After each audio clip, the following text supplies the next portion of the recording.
Well, I don't know what to think. We asked for a PvP focused game and we're getting it, but in true FromSoft fashion, it is hardly what we expected. First off, I want to say we do not know enough about this game to pass any serious judgment. An interview will be going live on Friday, and I'm recording this on Wednesday, the day of the announcement.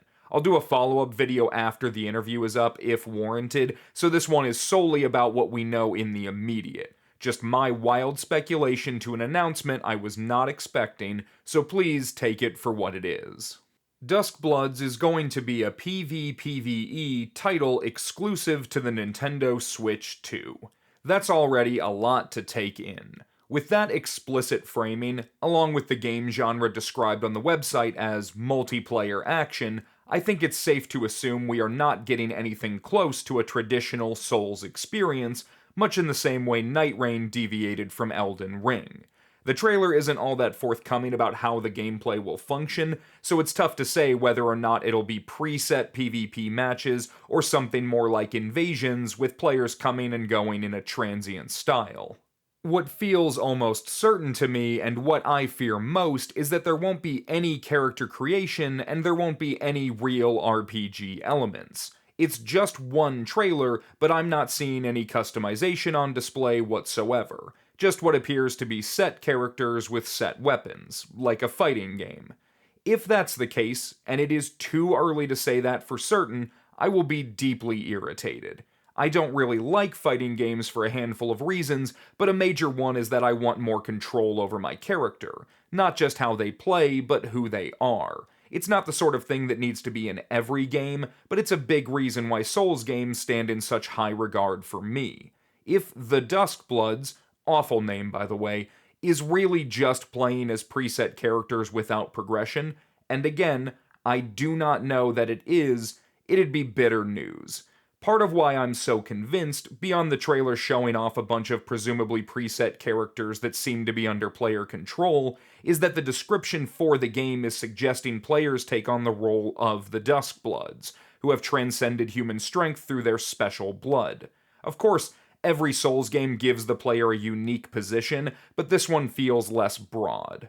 It supports up to 8 players with no word on how fluid that number can be, and I saw what could be as many as 6 playable characters. The saber and gun guy, the iron suit jetpacker, the black leather katana man, the dual-wielding girl in tights, the chakram hat lady, and the magic moon child. There were other characters that could be playable or might just be NPCs, and that technically could be true of the ones I listed, but at no point in the trailer did I get the impression we're going to have character creation. It's far from impossible, as previous Souls trailers mostly stuck to standard armor sets and portraying the character consistently, but let's just say I have serious concerns. Beyond the vague showcase, the whole game looks remarkably Bloodborne, and that's cool. I love Bloodborne, and I think it's a great candidate for a spiritual successor. A sequel could ruin the legacy, and remakes tend to lose the charm. Successor is the right move in my mind, short of a 60 FPS but otherwise true to original PC port, and it seems that that's what Duskbloods is, at least stylistically. On the confirmed downside, it's a Switch 2 exclusive. Honestly, this is a terrible move and sort of ruins the whole thing at least a little bit. And before you think I'm a Nintendo hater or anything, I own a Switch and I like it fine. I'm a longtime Pokemon enjoyer and would likely buy a Switch 2 at some point, regardless of a FromSoft exclusive. Why I think it's such a bad move is twofold. One, platform exclusivity is always bad, and two, the Switch 2 might run Duskbloods like shit. I know, I can't know that for sure, as we don't know officially what is powering the console, but what I can know for sure is how hardware restraints impact current games and how FromSoft handles optimization. Bloodborne ran at a poorly paced 30 FPS on the PlayStation 4.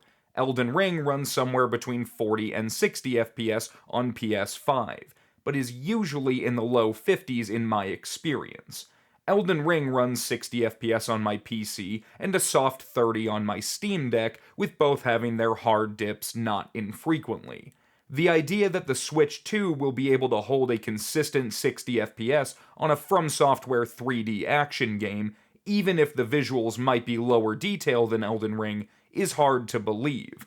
I'd love for Nintendo's console to pull its weight in the modern era, but there's finite things that can be done with handhelds, especially when they're that thin. Add on top of the initial hurdle that it's a multiplayer game where we'll be relying on presumably FromSoft's netcode, and I think we could be in trouble. Maybe the Switch 2 will surprise me, and maybe FromSoft really nailed their optimization for the platform, but I remain skeptical. The other thing is, why Switch 2? Why not anything else? Why an exclusive at all? I get FromSoft doing Sony exclusive deals because they have a long-standing relationship and it's their preferred development platform, but Nintendo? What function of the Switch 2 did Miyazaki want for Duskbloods? Does detaching the Joy-Cons mid-fight enable you to aim your attacks like a Wiimote? Does the portable nature improve the multiplayer by letting you PvP randoms on your way to work? Is it just so it's easier for me to throw when I inevitably lose my temper? Honestly, this feels like the worst kind of exclusive. The kind that doesn't benefit anyone other than the excluder. Nintendo wants to move units, and the Switch 2 doesn't seem like anything all that special, so they tap FromSoft to give them an exclusive that will force people to buy it. It's worked on me 3 times for Sony, so I get it. But a lack of a PC release is really, really unfortunate. Maybe it'll end up as a timed exclusive, but when it's being developed to run on a hardware-limited platform, those ports tend to underwhelm. Otherwise, Duskbloods looks interesting. The combat looks Souls-like, the world building much the same. I have no idea how the jetpack fits into the mix, but I'm here for it. I actually laughed out loud seeing that wonderful mechanical man jetting across the sky. And goddamn, they have dinosaur transformations in place of dragons, and that rules. I love dragons, but I also love dinosaurs, and the latter feels more appropriate to battle with guns. And I'm into more gunplay in a Souls game. I've always thought it was a little annoying you can't get an arquebus in a late medieval inspired setting, so it's nice to see them follow up on what Bloodborne started. Other things that stood out: I like the neck bite if that's what Viscerals end up as, the music is setting the proper FromSoft hype, I have no idea what the hell the moon is doing, but I'm into it, love the demon frog, jumping and shooting is an interesting addition, the cleric beast looking boss with the axe seems appropriately menacing, and I have no idea what to make of the Elden wing rat. Maybe it's an infant great one, maybe it's a new type of dog. This game seems to have all the FromSoft staples, but in very different packaging. I'm seeing a lot of people immediately turn on the game because it's multiplayer focused instead of a classic Souls experience, and while that's not surprising, it does sort of reinforce that people think multiplayer is entirely inconsequential to the series as a whole.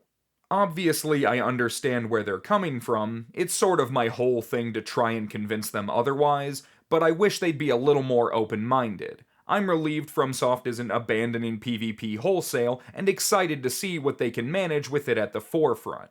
And as I've said, I have my share of reservations about Duskblood's quality, but I'm interested to try it. Certainly far more interested than what Night Rain is offering, at least. And maybe that's the divide we're seeing play out. Players who primarily play Souls games for the single player, players who primarily play for the cooperation, and players who primarily play for the PvP, all getting their own games. On the surface, it makes sense to isolate and hyperfixate on those aspects to give people the purest form of their desired experience, but I actually think it's a mistake to divide the games if that is what FromSoft is trying to accomplish. The greatest thing Souls games have done is interweave multiplayer into their single player, both cooperative and competitive.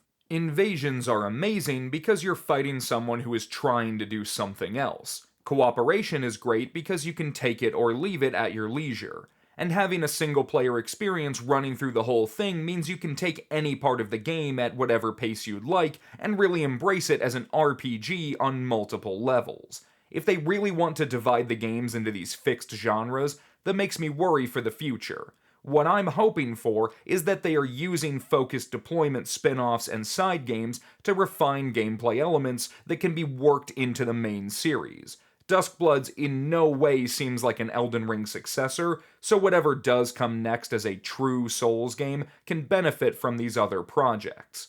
For now, we have no idea as to the scope or ambitions of Duskbloods, so we need to wait for more information. In the meantime, I'd love to hear your thoughts in the comments. If you're watching this after the interview is up, let me know how right my initial impressions were too. I'd love to be very wrong in a specific direction, but feel free to validate my pessimism. Also, Elden Ring Tarnished Edition was announced, so I'm sure we'll be hearing more about that. Torrent customization is a cute feature, and hey, maybe they'll give us 8-player PvP for Elden Ring. God knows I need it. Like the video if you're at least interested in what Duskbloods might bring to the table, dislike it if you think the Switch 2 will kill us all, and subscribe to give me more power and influence over an ever-changing world. Until next time, thank you for watching.